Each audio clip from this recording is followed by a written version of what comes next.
Haiti has a new prime minister, while flooding in China forces hundreds of thousands of evacuations. Ian Lee is following these stories as well as other headlines from around the world.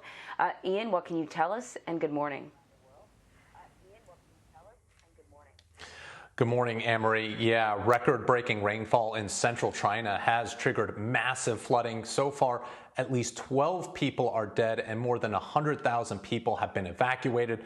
The high water has inundated cities, roads, and train stations. An unknown number of people are trapped around the region. There have been reports of people being swept away in fast-moving currents. Several dams are also at risk of breaching, and the government has mobilized the military to help with evacuations and to shore up riverbanks and dams. Officials are calling the floods a once-in-a-100-years event, and it isn't over yet. Forecasters predict the storm will last at least till Thursday.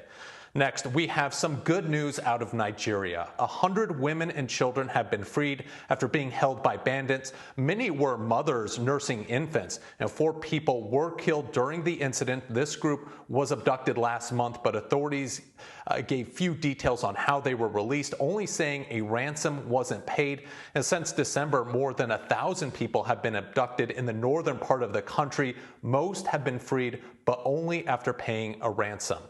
We now move on to Haiti, where the country has sworn in a new prime minister, and the late president asked Ariel Henry to take the job just days before he was gunned down. In the days following the July 7th assassination, a political crisis gripped the country as Henry and rival Claude Joseph fought over the top spot. A deal was reached, and both sides are now calling for unity. Crucially, the new prime minister's appointment now paves the way for elections to take place in September. Finally, we are in France, where the country is implementing a COVID health pass to combat the virus. Starting today, people will need proof of vaccination, a recent recovery, or a negative test from COVID to enter museums and movie theaters. Now, this move comes as the country sees a spike in cases from the Delta variant, but some are angry at the new rules. They're protesting what's being called health dictatorship.